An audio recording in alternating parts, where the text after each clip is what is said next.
Welcome to today's Quad Education webinar.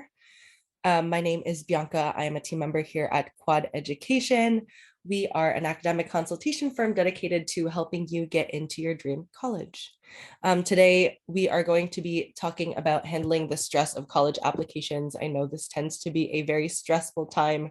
There are so many things to juggle and so many things to think about. So we thought it would be really helpful to give you guys some advice and some tools to help you cope with that period of time. So we are going to jump right in.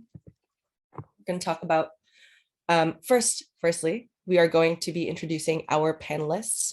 Today we have Dr. Nick and Dr. Anthony with us, sharing their expertise.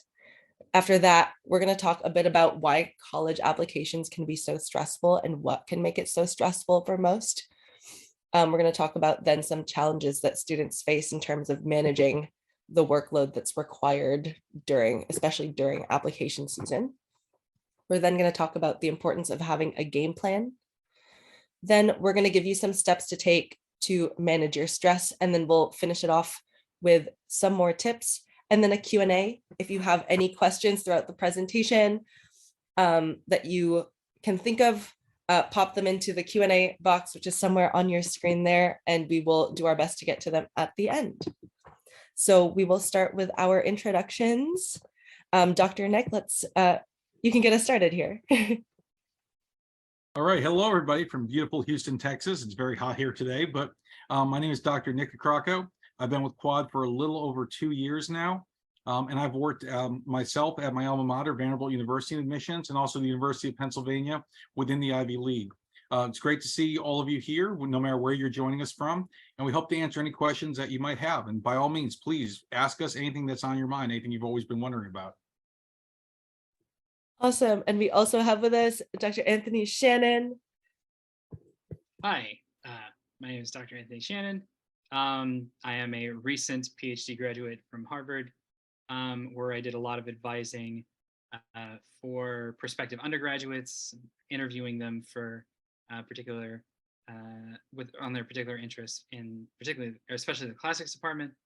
But I also advised a bunch of my students on things like applications to law school and med school, graduate school, business school, all these sorts of things. And I've been working at Quad for about a year now, and I've been having a great time doing it. And I'm looking forward to any questions that anybody may have. Beautiful. You guys are in good hands today with our panelists. Thank you guys so much for being here. All right, so we're going to go ahead and get started. We're going to talk about what makes the application process so stressful for many students. Dr. Nick, do you want to get us started here? Sure. So I often like to say that the application process on the surface is just filling out some paper, sending it in, seeing what the admissions committee says, and then getting it back. But let's be real, that's not the only thing that's going on. There's a lot of stress here. Students are looking for their next step in education. Parents are wary about their children leaving the nest. Are they going to be successful? Are they going to be happy? So that's part of it. And also, there's a lot of noise in the media about who's getting in and how hard it can be and all that. And it's so important. And you have to do this. And if you don't do that, and so there's a lot of sort of noise out there. And one of the best pieces of advice I can give is trust the experts, not the noise. So when you work with us at Quad, folks like myself and Dr. Anthony, we've actually been there. We can answer the questions. We can tell you exactly what's going on and what's not. As you look through the application, it's actually a lot of it is just sort of name, address, and phone number, but there are parts of it that you can, sort of finesse and put in a certain way that can make it a little bit better. Does that mean if we do all those things that it's going to be an absolute slam dunk admit? No, of course not. These are very competitive places that many of our students naturally apply to. However, there are things that we can do to make sure that you're giving as strong an application as possible. Thank you so much, Dr. Nick. Dr. Anthony, do you have anything to add to this? I mean, Nick, you took some of the words right out of my mouth. I mean, the most important thing in dealing with college applications is make sure you prioritize yourself, right? Don't stress yourself too much, right? Don't stress your parents too much. Listen to the experts, listen to their advice, take their advice as much as you can, And also, I mean, part of the whole college application process is selling yourself, right? So believing in yourself is the first step to selling yourself, right? And being confident in the sort of the life that you've lived and the profile that you have developed over the course of your school years, both in school and outside of school, will set you up for success, regardless of where you end up. Amazing. Thank you so much. And that's exactly what we're here to help you guys figure out today.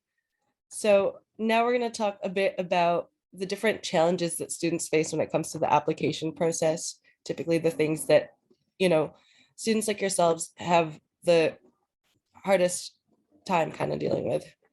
All right, so we're going to get started. Dr. Anthony, you can take this one. Yeah, so one of the most important things when you're going into the college application process is managing your time, right? A lot of you will be applying to multiple schools. I mean, the lucky few of you will apply to one school early, get in, and you won't have to apply to any more. That's actually what happened to me. When I applied to attend the University of Chicago, I got in early, and I sort of submitted a few more applications just in case they didn't give me a good financial package or something like that. But this was 15 years ago, so things have changed a little bit. But it's not only sort of managing time for your college applications, but it's also managing time for all of the other stuff that you have to do, right? I mean, you're still in school. You still have to keep your grades up to give yourself the best chance to get into these schools that you want to go to. You need to give yourself time to do your extracurriculars, whether that's sports, whether being in the scouts, various clubs, right? 4-H, stuff like that. Giving yourself an ideal amount of time to do that, while also giving yourself time to just relax, be social, right? Spend time with your friends. Because oftentimes your friends are also going through all this stuff too. So it's sort of a sort of a practice in collective commiseration, you could say, but with a positive outcome in the end, right? Absolutely. Dr. Dick, do you have anything quick to add to that? Yeah, I would absolutely add, like, I mean, I've worked at 6 different high schools, working with students directly in the high school community. Much overlap, but also stark differences. And the biggest thing I would say is that I told all of them, you've got to treat applying to college like it's another class. So many of the students who are aspiring to these highly selective places have a course load full of APs, IBs, honors, whatever the case may be, capstone courses. Every high school is different. But all that to say, there's a lot on your plate. And what I would also say is that it's important to start early. We're going to talk about that a lot during this presentation, but I had a mom, true story, had a mom this year, and her son and I were working on applications right after Christmas for that January 3rd deadline. And she said, well, when is he supposed to do this? He's so busy. And I said, in the summer when they announced the prompts, like that we discussed. So all that to say, it's really, really, really important to start early. And that's the thing, because you'll be much happier and much more successful. It's very hard to answer supplemental essay questions and do interviews and all that stuff all in one big bottleneck because you waited till the last minute because, well, he had, the team is going to the state championship, or he's got to study for the SAT, or, well, like that's the homecoming dance. Like what, maybe a lot of stuff happens senior year. So the more you can get done earlier, the better. Beautiful. Thank you guys so much for that. Managing your time in high school definitely is a challenge. So the next thing that might stress you out is our acceptance rates and the competition that you might be hearing about, as Dr. Nick was talking about. So I'll let you take this one. Yeah. So here's the thing, acceptance rates, I always say selectivity begets selectivity. Every year what happens is if you take a highly selective institution, they might get, an increase in applications, 5%, 10%, whatever the case may be. And then, of course, it just makes it more, because what happens is the next year's class will see that and say, oh, my goodness, nobody got in anywhere. I hear that all the time. Of course, they got into lots of places, but they're talking about the most selective places. I mean, let's be real. So, but the reason for that is because people keep applying to these places in droves. So it just gets harder. And I mean, I have a conversation with parents all the time where they'll say, was this a hard year? And I go, well, they've been at a single digit admit rate for the last 5 years. So I don't remember this year when, 50% got into this ultra selected place. So it's just tricky. And that's the thing. What I would also say is keep your mind open. There's so many wonderful institutions out there. I've been to hundreds of college campuses across the United States, internationally in Canada and the UK. There's a lot of great places out there. There's places that were not even on my radar when I was in high school that I was like, I would totally apply here. This is an awesome place. I'm sure Dr. Anthony can say the same thing. So keep an open mind. It's not about where you go. It's about that fit. You always hear college counseling, talk about, is it a good fit? You have to make sure it's a place that you can be successful and you can take advantage of all the things that they offer. So that's what we're trying to do. Beautiful. And Dr. Anthony, do you have anything to add to that? I can actually add an apocryphal story. Yes. So when I applied to the University of Chicago, they used exclusively what they called the uncommon application, right? And because of that, fewer students applied to the University of Chicago. So despite its sort of reputation for academic rigor and all of that, their acceptance rates were in the sort of high 20s, right? Which is the equivalent of your, I don't even know, say outer rim Ivy, sort of your, I guess, second tier private school area there. But the year after I got in, they started accepting the common application. And two things happened. One, their acceptance rate fell into the single digits. And two, they skyrocketed up the US News and World Report listing, right? Because that's one of the metrics that they use. So that is my apocryphal story in thinking about like how acceptance rates are sort of skewed based on how many people are applying. The other thing, at least that students have been experiencing the past couple of years, is COVID lag. So there are students who took gap years who are then jumping into a pool of students that would normally be applying in any given year. And colleges have been sort of dealing with the acceptance rates, and there has been a sort of depression related to that, but it's also sort of part of that ongoing trend that Dr. Nick was talking about, that just, the more selective a school is, the more people are going to apply to it, thus they become more selective, right? And the numbers, there's just like a perfect storm going. But like Dr. Nick said, these schools aren't the only schools worth attending. If that were the case, there would only be the Ivy League schools and like the top 20 schools, right? As opposed to the 2,000 plus colleges and universities in the United States and Canada and the UK, right? So yeah, when you're approaching this, keep an open mind. And as we'll talk about later, when developing a list of colleges that you want to apply to, don't just apply to the like high reach dream schools. Apply to some safety schools that you know that you'll feel comfortable attending, that your parents will feel comfortable that you are attending, right? Maybe somewhere that are closer to home is usually the case. So yeah, just sort of think about that when you're looking at these acceptance rate statistics, especially over time. Absolutely. Thank you guys so much. So we're going to move on to the next thing that tend to stress students out, which is maintaining your academic excellence throughout all of high school, after you've been accepted, even during the application process. Dr. Anthony, will you speak a bit on this? Yeah, I mean, like Dr. Nick said, a lot of people that are applying to especially competitive schools, but also just sort of college in general, they have a full docket of courses, many of which are honors level, AP level, IB level, what have you. And yeah, you just have to sort of keep on top of those things while also participating in everything else that you're doing, right? This also sort of encourages you to start this whole process early and start thinking about where you want to end up, right? Versus where you are now. And yeah, you want to keep time, like I said before, for you to do your work, to participate in those extracurriculars, which will just boost your profile. Participate in independent research projects Like if you can't find something that you want to do in school, do an independent research project, like through the Quad Research Institute, right? Um, and yeah, studying for these standardized tests, whether it's AP tests, SAT, ACT, right? Sort of give yourself time to do that and try and take these tests as earlier in your career so you're not so overwhelmed in your senior year. Because you can start taking the SAT when you're a sophomore, I think, right? And I mean, you definitely have to take the PSAT when you're a sophomore, and that dictates national merit status and all of that. So making sure that you're on top of these things from the very beginning or as early as possible to give yourself the best chance when it comes to the race to the finish.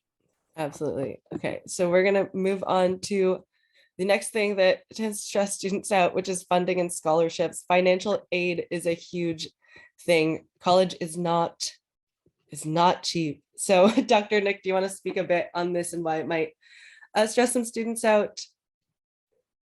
Yes, absolutely. So one thing I would say is you can actually, regardless of where you are in high school right now. So if you're a ninth grader, you're a 10th grader, 11th grader, you're going into senior year, there's a couple of ways, there's kind of two types of scholarships. There's one called institutional scholarship. So if University of Home State offers you a scholarship, they're trying to entice you to go to that institution. You can't take that money and go to another institution. So that's what's called institutional. Some places, and here's the maddening answer to anything in the college process. It depends. Sometimes you're considered for scholarships just by applying for admission. Sometimes they offer scholarships with a separate application. Some places don't offer any scholarships at all, but they still might offer amazing financial aid. A couple of things I can tell you from being an admissions officer. Private universities, doesn't matter if you're in state or out of state, it's private university. Public universities, they will often give a tuition discount to their in-state students, and there's often reciprocity agreements, and this is very common in the Midwest. So for example, I worked at a school in Ohio. We were very close to Kentucky, so Kentucky and Ohio had a reciprocity agreement that those students would be treated in-state for both scholarship, financial aid, and also admissions purposes. That sometimes occurs. So what I would also say too is parents, don't assume that you don't qualify for financial aid because your neighbor up the street didn't, and they told you that. There's a lot of, well, my neighbors talk to the financial aid office. They've seen every single crazy family circumstance, financial thing, what have you, and they can work with you on that. In terms of scholarships, though, there's also what are called portable scholarships. So these, as the name implies, can be used anywhere. So if there's a couple of websites that I'd love you guys to check out, fastweb.com, exactly like it sounds, fastweb.com, or scholarlyowl.com. Those are both two websites that give you lots and lots of portable scholarships. And there are scholarships for, I'm not making this up, for twins, for triplets, for tall people, for short people, for people who are really into gardening, for people who are really into engineering, for women who want to empower the world. Like, there's all sorts of things out there. And I'll give you one piece of advice I got from one of my mentors. She says, everybody applies for the big scholarships, like the Coca-Cola scholarship, which is famously $10,000. Everyone's like, oh, $10,000, I want to get that one. The competition of those is really fierce. So she gives this example. Pretend you're a whale. Don't go for the big fish, go for the plankton. So the $500 here, $1,000 there. Sometimes there's an essay, sometimes you just fill out a form. Oftentimes too, your parent's employer might be offering a scholarship too. There's lots of avenues to this. And even if you have no idea, I don't know where I want to go, I don't know where I want to study, I don't know if I want to be an athlete or not, like any of those stuff, you can still apply for these scholarships now. So when the time comes to get those bills, you've already got some of that lined up. There are students who, in fact, really work this pretty well and pretty much pay it off. They do a lot of work, but it can be done. So there's money out there. Absolutely. And I think that every little thing counts. I think it all adds up eventually. Yeah. Yes. All right. So we're going to move on and talk about why having a game plan helps. I know kind of talking about what makes students so stressed out can be a bit overwhelming. So, we're going to talk a bit about the significance of having structure and building these strategies to cope with that stress. Dr. Anthony, would you like to take this one? So the nice thing about having a plan is that you get to distribute your stress over a long period of time in small doses, as opposed to saving everything until the very end and stressing over your 5 or 10 college applications that are all due next week. right? Both Dr. Nick and I have encountered students on both ends of the spectrum in this regard. And students who sort of plan ahead and distribute that work tend to have more success.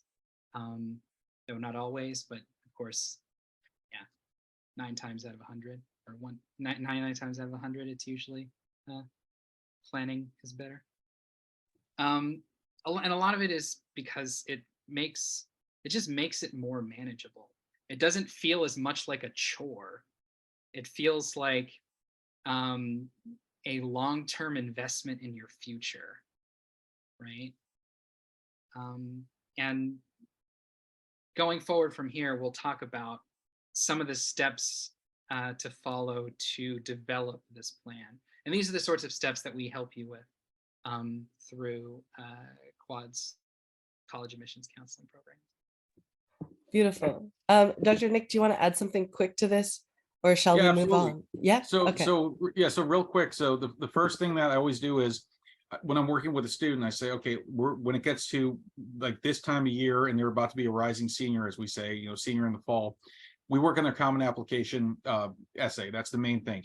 It is astronomically unlikely that a student does not have to fill out the common application. It's possible, but it's probably unlikely. Mm-hmm. So anyway, you fill that out. And then once University of wherever says, here's our supplemental prompts, if they have them, because again, it depends. Some colleges don't have them, some colleges do. But once University of wherever says, this is our prompt for that year, that's when you can start working on it during the summer. And the more you get done during the summer, usually it's mid-July, there's no hard and fast rule, it depends. But the more you get that done, the happier off you're going to be. The other thing I'll tell you is that when we're doing academic advising, so I say, okay, what are you taking next year? And I'll look at at the classes they've signed up for, and I go, you don't have any free periods. I actually had a student recently, about a month ago, she didn't even have time for lunch. I said, when are you going to eat lunch? And this is what I always get back.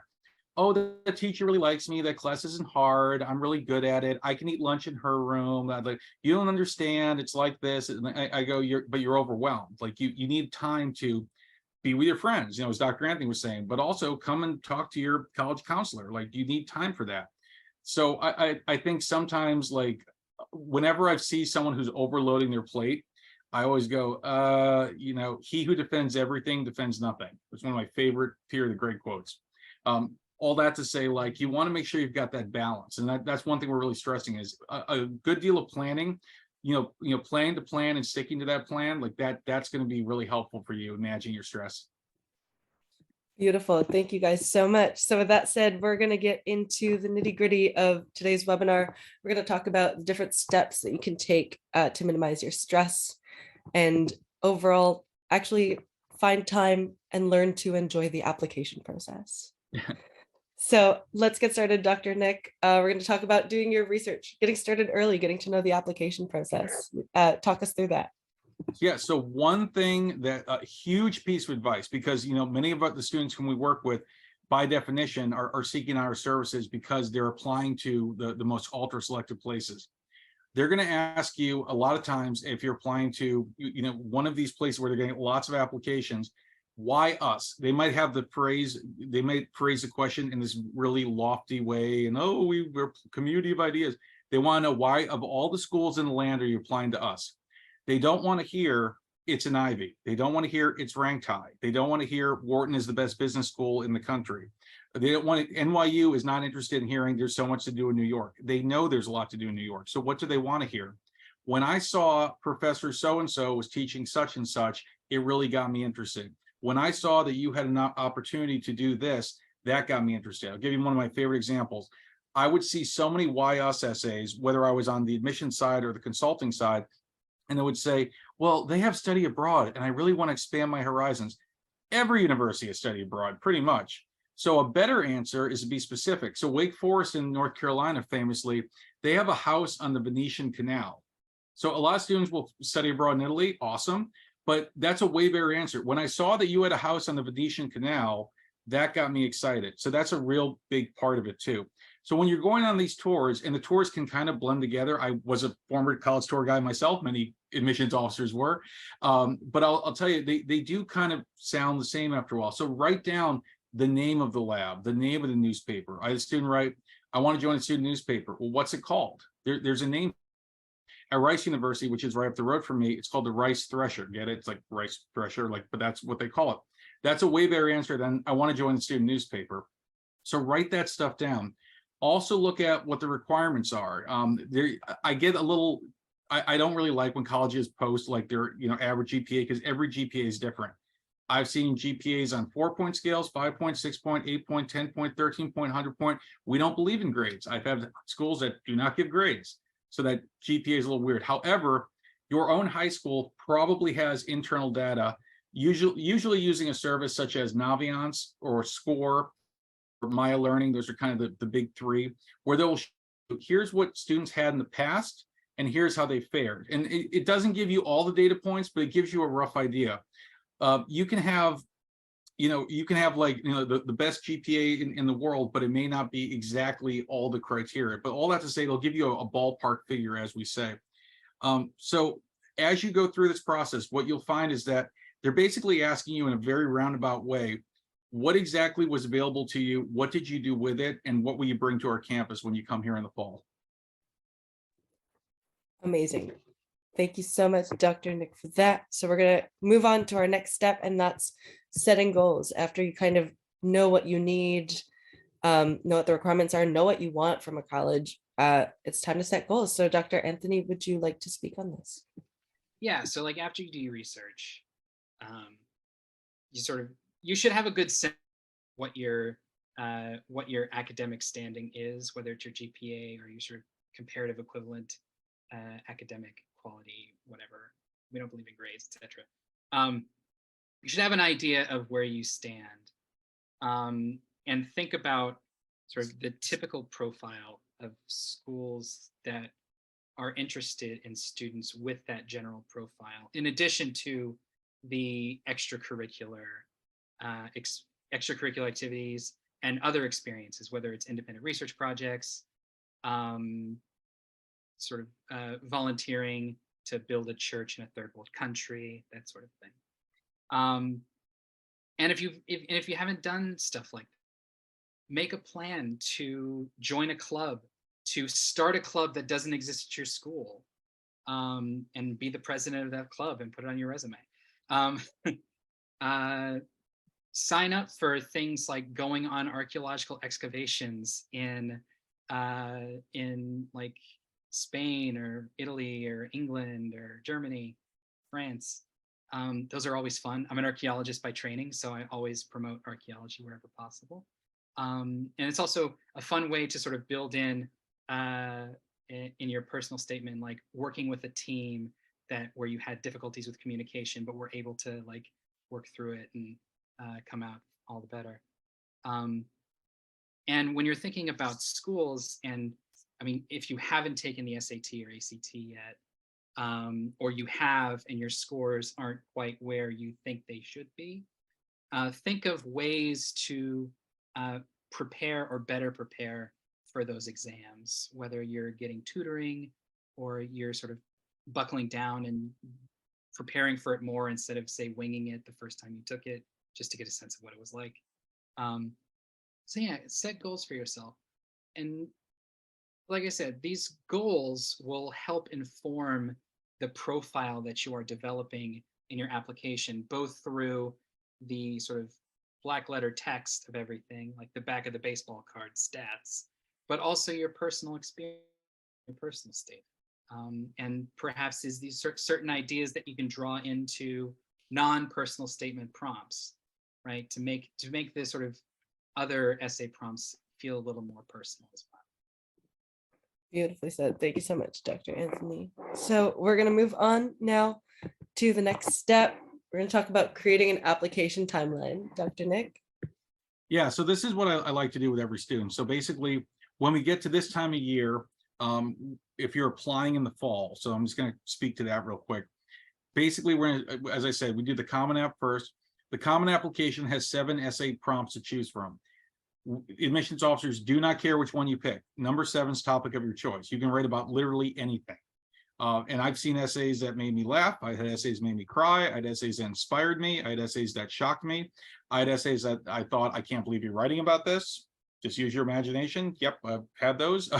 So all that to say, though, there really technically isn't a common app topic because it could be anything that you like. So you can start working on that now. And then from there, once I work with a student, they say, okay, I'm absolutely applying to University A, and University A has their prompts out for the year. Then we start working on that. And then we go, okay, and I always like to give a rough timeline. So I'll say, mid-June or something to that effect. Because I understand things come up, people go on vacation. But what I will say is, like, if I had one magic wish for every student with whom I'm working, is let's really stick to that. Because if it's, oh, I can't do, it gets push off. And again, then we're working on Christmas and mom's saying, well, when was he supposed to do these? In the summer, as we had planned. That's what we're kind of going. So that's what we do with someone who's applying, but that also would apply for even younger students. So, okay, this is when I'm going to sign up for this extracurricular, or this is when I'm going to start this opportunity, or this is when I'm going to study for the SAT. I used to be a high schooler too. I've worked with high schoolers many times. I know it can get crazy and get weird, but what I would also say is, can you devote 20 minutes a day to it? Just 20 minutes. I'm just going to take 20 minutes right now and work on this. It doesn't necessarily have to be every day, but when you leave it all off to the end, it gets tricky and it gets hard real fast. So the more you stick to that timeline, again, things happen. I understand that, but that will keep the stress down and that'll make everything a little bit more easy for everybody. Absolutely. Thank you so much, Dr. Nick. So after you kind of create an application timeline or a blueprint for your application, you're going to want to break down your goals into manageable steps. Dr. Anthony, do you want to speak on this a little bit? Yeah. So, and this is a skill that will be incredibly useful for you when you go to college, when you enter the workforce, if you go to graduate school, med school, law school, business school. A great thing to be able to do is to compartmentalize larger tasks into smaller, more manageable tasks. It gives you, as you complete each task, it gives you more of a sense of accomplishment and achievement. And B, it just makes it feel easier instead of thinking of the college application process as this sort of like grand nebulous event that you have to like do a bunch of stuff and then stress out towards the end. Taking it one step at a time, like Dr. Nick was saying, like spending 20 minutes, an hour a day, writing down ideas for your essay, studying for your exams, filling out applications, making sure that your resume is in order, right? That sort of thing. One approach, if you want to make a game out of it, you can sort of gamify the whole college application process by giving yourself rewards at the end of each week for, say, completing one of your applications, right? It's like if you complete your application, you can say, Mom, Dad, I completed this application. Let's go have a steak dinner, right? Or let's go see a movie or go to a baseball game or something like that. Set up a reward system. Get your family involved. Get your friends involved. Sort of add that extra motivation, as if you need more motivation to apply to a school that will dictate your future, right? But yeah, just sort of break it down, get your family involved, get everybody involved, because it's a group process, even though you're the only one who's going to immediately benefit from the end result, right? Absolutely. Thank you so much for that, Dr. Anthony. All right, so we're going to move on. We have a little bonus, not kind of like a step, but more of something you should be doing throughout all of high school, not just the application process. We're going to talk about taking breaks. Dr. Nick, do you want to speak on this? Yeah, exactly. I mean, one question I ask all my students is like, how do you relax? And sometimes it's meditation, sometimes it's exercise, doing artwork, volunteering, gardening. I mean, I've heard all sorts of stuff. Whatever the case may be, definitely find time to just relax and also realize that at the end of the day, like, you will go to college, you will be successful. I mean, that's the thing. There's a lot of pressure, and I think parents feel it too. Absolutely, like, oh, it's so important where you go and what it matters and all that. To a point, yeah, but but at the same token, it's got to be a place that's good for you. So you don't want to aspire to a place that you're not happy with. I mean, I've had students who will tour a very prestigious, selective, coveted school, and they'll come back and they'll say, oh, I didn't like it. It was cold. It was weird. The tour guide was strange. We got lost. And I say, okay, so it's not on your list. Oh, no, of course I'm applying because it's whatever. And I say, but you didn't like it. So all that to say, it's easy to get caught up in this hysteria. And when I see articles from any number of media sources, nothing to do with political leads or whatnot, they often will just sort of hype up this anxiety. And I understand it because I felt that too in high school. And that's exactly why I do this. I say, I remember being a nervous wreck during this process. So I realized I could do so much more good on, as we say in the profession, this side of the desk, helping students apply as opposed to making admissions decisions. And that's why I do it. So it can be very stressful. It can be easy to get, caught up in it and seeing, who else in the class is applying, and where my cousin in Alabama got in and I didn't, and like that sort of stuff. That's all part of it. But all that to say, like, find ways to relax, find ways to take your mind off of it. I also would say it's very easy, for I think a lot of times adults will see, a teenager and they'll say, oh, look, a teenager. So where do you go to school? Well, I go to high school here. Oh, so you thought about college? Yeah. Well, and what are you going to study? Like they're just peppered with this. And so I often say to families during dinner time, especially when younger siblings are there, that's a college-free zone. Let's talk about the day, talk about sports, talk about the weather, talk whatever, anything like that.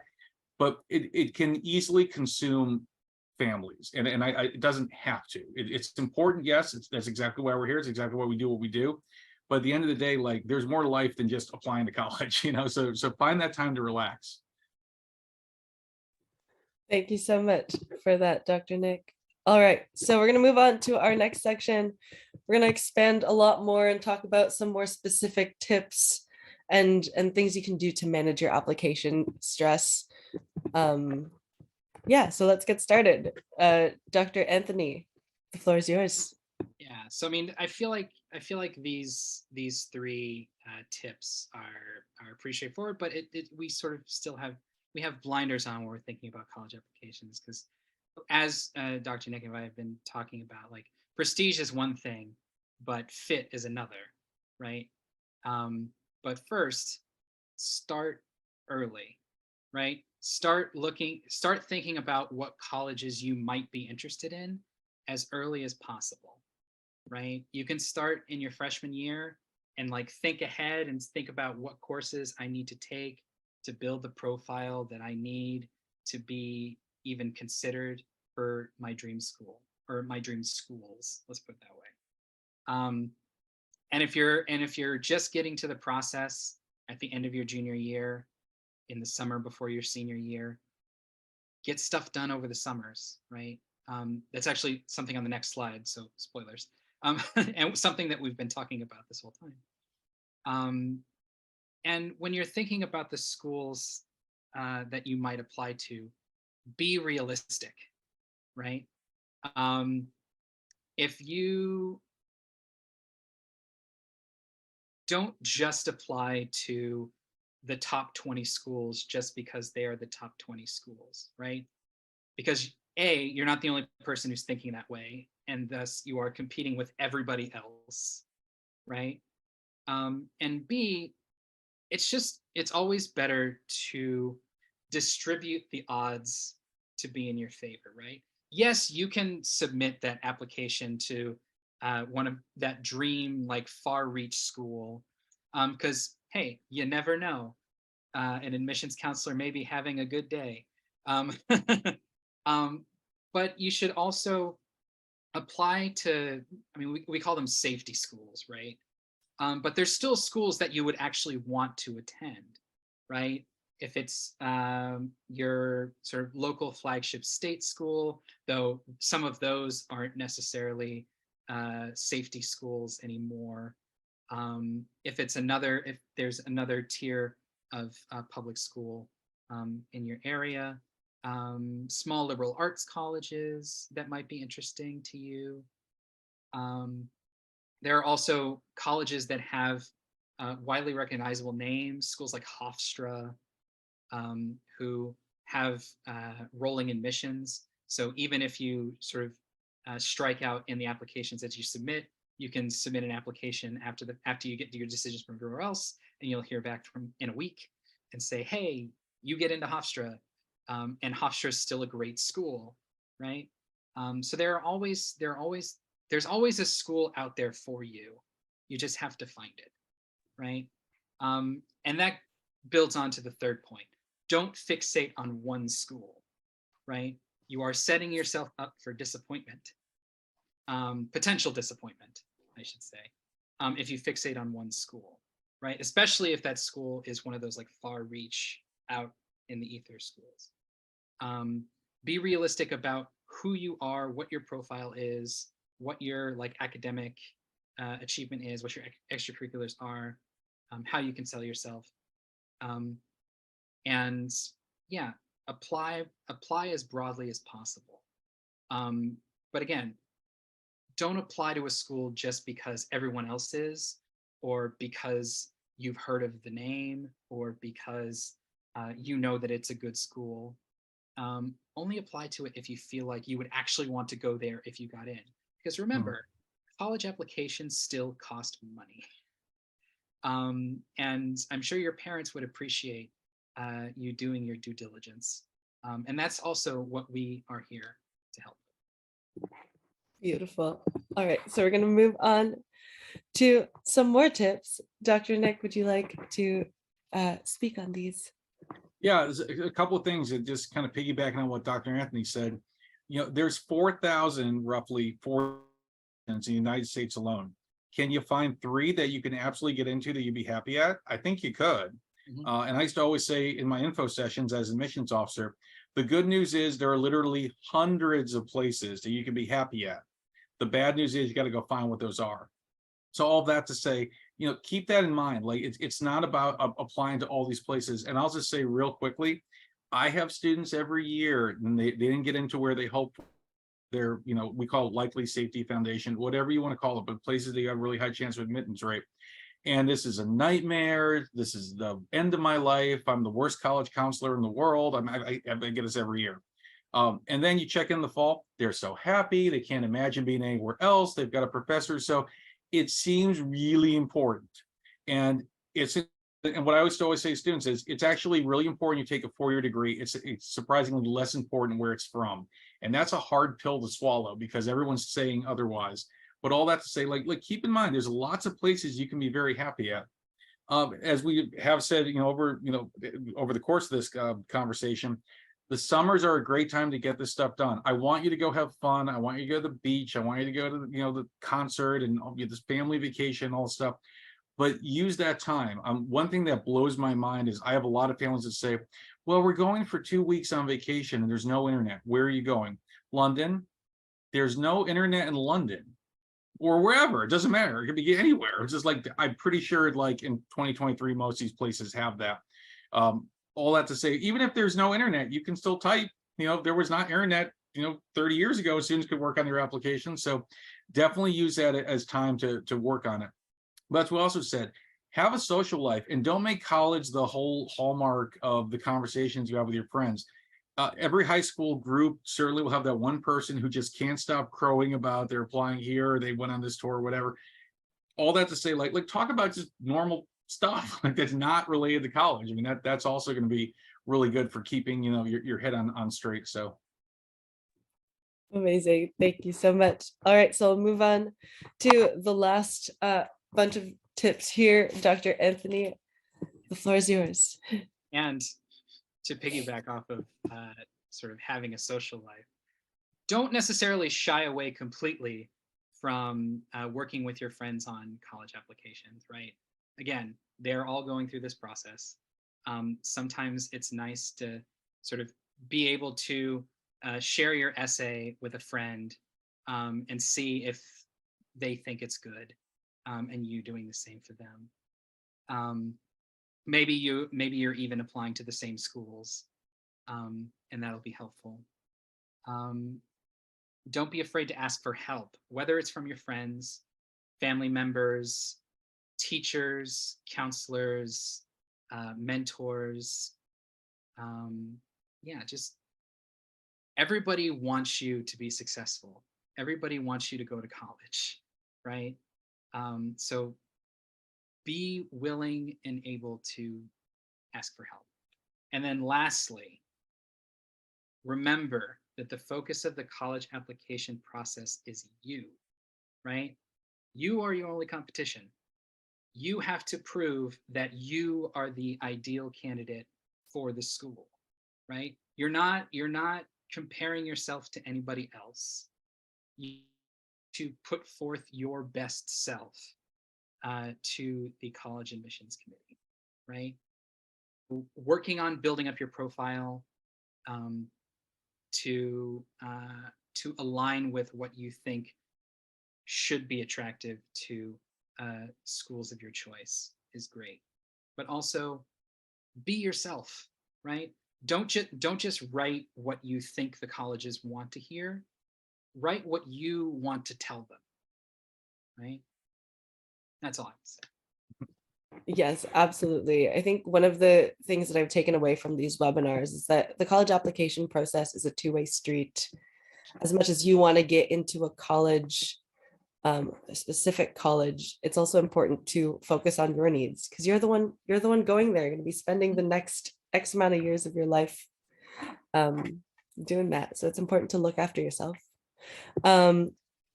All right, thank you guys so much. So that kind of wraps up the presentation part of this webinar. We're going to go into our Q&A next. So pop your questions in there. One thing that I love to do and wanted to make time for is, as everyone's kind of writing their questions down, I would love to ask our panelists if they have any final words of advice, anything we might have missed, any story you guys want to share in relation to handling, stress of applications with your students, your own experiences. I always love this part. Yeah, go ahead, Dr. I would say one thing that was like kind of percolating in my mind as Dr. Anthony was speaking is, I tell students, run your own race, because what happens is really easy when you see, well, my friend's doing this or my friend's doing that. Colleges don't have a checklist, contrary to popular belief, of like leadership, scholarship, creativity, community service. And I'd have students who would come when I worked in the high school side. They would come to my door and they go, oh my God, Dr. Nick, I don't have this, I don't have that. My friend has this. I have students who never set foot in the science lab and are always in the art studio, and vice versa. So you got to figure out what makes you you. If you love community service, if that's your thing, then you just do all the community service you can. If you don't like it and you want to be a 3-sport athlete, awesome. If you're really into debate, student government, mock trial, that's awesome too. There's lots of ways to do it. There's not a preferred list of activities. As we like to say, we want to see commitment in admissions. That has many forms. So going back to sort of way back to talk about scholarships. So when I was applying to colleges, I mean, FastWeb was a thing back then. And I applied to every scholarship I could, right? Whether it was Eagle Scout scholarships or scholarships from like charitable foundations, like local, not local government, like local foundations, various local organizations, the Optimist Society, which I thought was amusing, because I attended a university that has the fun nickname "Where Fun Comes to Die," which is great. But in the end, I got so many of these small scholarships that in my first year in college, I got to go to the financial aid office and get a refund check for for the money that they owed me from all my scholarships. So it all adds up, right? You may luck out and get one of those $10,000 scholarships, right? But 10 $1,000 scholarships or 20 $500 scholarships or whatever, it's all the same. Plus, you get to add them all to your resume. Makes a long, pretty list when it comes to things like applying to graduate school and stuff. Absolutely. Thank you guys so much for sharing. So we're going to get started with some questions. The first question we have here is, what would you say is the most important thing to prioritize during application season? I know there are a lot of things that we have to juggle. But I guess a priorities list. How would you go about organizing this time and managing it? Whoever wants to start can. I Go mean, ahead. I would say first and foremost, I mean, you're in high school, you're Mhm. applying for more school, so school's going to be important. Mhm. So the fact is, when you're applying to places that, me and Dr. Anthony work, all the students are going to have really good curriculums. All the students are going to have really good grades. That's important. And I stole this from one of my colleagues, and I use it all the time. You got the great test score, you got the great curriculum, you got the great grades. That gets you a seat at the table. And then when you're sitting there, then the committee is going to ask you, and what do you have to say? And that's where your essay comes in. But also, when we're talking about that why us essay, my dean at Penn used to always say, we had a question like Benjamin Franklin, but it was basically, why do you want to come to Penn? Like that was basically what it was really saying. And he said, does this person want to come here because of what our community offers and how they can be a part of it? Or are they applying because it's Penn? So we would get these things like, I want to go to Wharton because it's the best business school in the country. And we go, you really think we're sitting up in Philadelphia going, golly, God, this is a great business school. No one knows about it. Wait a minute, this one student, oh, thank God. Let me think about it. So show them that you know them. That's what I always say. Name drop, proper nouns, professors, buildings, clubs, like that stuff. We used to have a Y Vanderbilt, one of them mentioned an off-campus coffee shop that is not affiliated with the university at all, but it was a giant student hangout.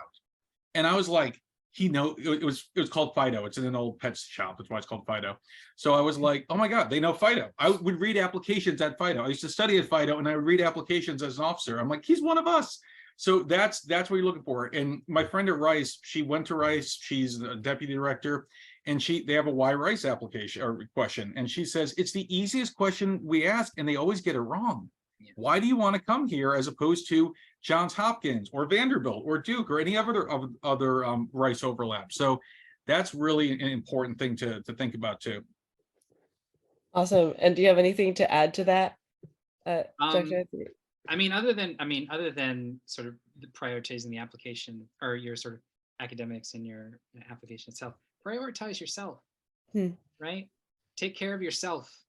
It'll make the process a whole lot easier if you take care of yourself, right? And that includes staying up on your schoolwork, just paying those extracurriculars, taking care of your mental health, right? Because you want to go into a college with a positive mindset. Absolutely. Thank you guys so much for that. Okay, the next question is, how much break time should I be taking? We talked about scheduling in breaks and social time.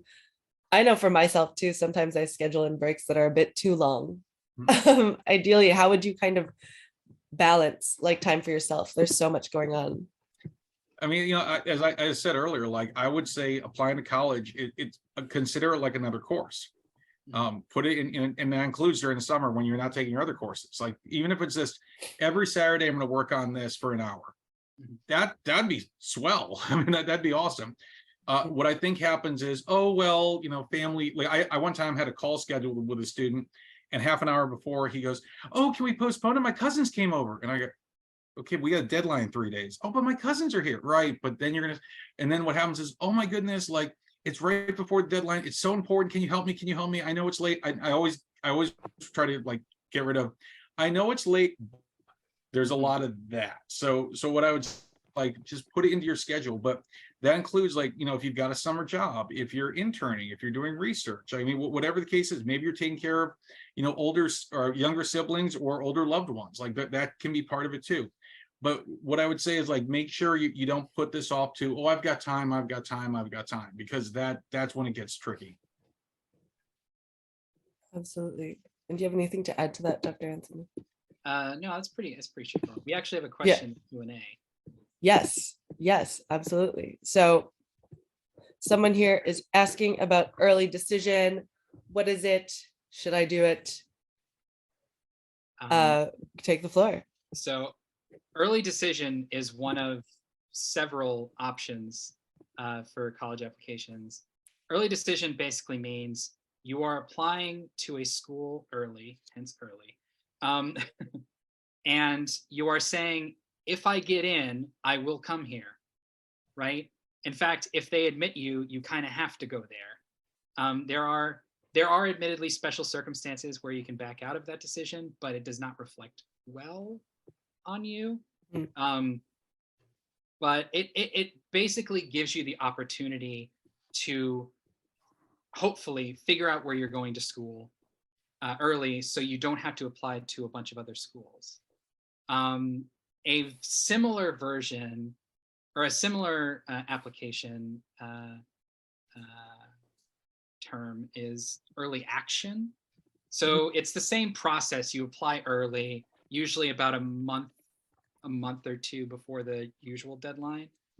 But if you get into a school early action, it just means you have a guaranteed spot, but you can apply somewhere else. And if you get a better deal, or if you think that school is a better fit, you can go there, right? But you'll still have that in your back pocket when you're applying to schools. And that enables you, like it did for me, I got into Chicago early action. So I was able to cut down my list of 15 schools to 5, right? So I applied to some liberal arts colleges. I applied to Harvard because my mom wanted me to. They sent me a rejection letter and I have it framed at home next to my PhD. So yeah, those are the sort of early windows. And some schools have 2 early action, early decision windows. It just gives you an opportunity and some sense of security to know if you get into this school or if you need to apply to more schools. Awesome. Thank you so much. So I'm going to ask one last question before we wrap this all up. The question here is, what would be your advice for students who start a bit later in the game and are trying to manage all of these things? I know we talk a lot about starting early, but we also know that not everyone has the luxury to do that and are a bit late in the game. So I think it would be so great to touch on that to finish off this webinar. I mean, I think it's as simple as just, you just got to find time for it. There's a lot of distractions, especially senior year. So if you're starting the process, if you're really getting serious about the application, like in October is the cruelest month. And that's the reason why it ends in Halloween. And one of my colleagues also calls it Sucktober, because it's just a lot. And it's the busiest month of my professional life every single year. Because pretty much every student has an early deadline, whether that's non-binding early action, as Dr. Anthony said, or early decision. Those are very common for our students, and we also front load that because that can often give you a little bit of a boost in terms of not only being admitted, but also seeing what's on the table. So that's part of it too. But it really is as simple as you got to manage your time. I mean, I've had students who can't do anything. I'm so busy. Oh, I know I said I was going to have it, but this happened. 20 minutes a day. If you just did 20 minutes a day, you'd be able to get it done pretty quickly, even if you were one of the late arrivals, towards working on it. I would say the vast majority of students start in September-ish, kind of. I think that's too late. I would actually, if I'm with my current seniors and I'm working with rising seniors, I should say, it'll be seniors in the fall. We're talking about the application now. We are, and and it's not necessarily because you don't get extra points if it gets in earlier or anything like that. It's not like that. It's just to manage the stress and knowing that, if I'm working with a student who has 5 supplemental essays, that's the Common App plus 5 other essays. That mind scholarship applications, never mind interviews, never mind all this other on the pike. So the more you can get done, as soon as they give you that prompt and that you're going to apply there, that's the time to start thinking about it and start working on it. Absolutely. Thank you so much, Dr. Nick. Do you have anything to add to that, Dr. Anthony, before we wrap up? No, I think Nick covered all of it. All right. Yeah. Amazing. Okay. So that concludes today's webinar on handling the stress of college applications in high school. Thank you so much to everyone who's joined us. If you guys have any more specific questions, please feel free to send us an email, book a free consultation with our lovely panelists or our team. We're here to help always. Have a beautiful rest of your day. Thank you for being here, and we will see you at the next one.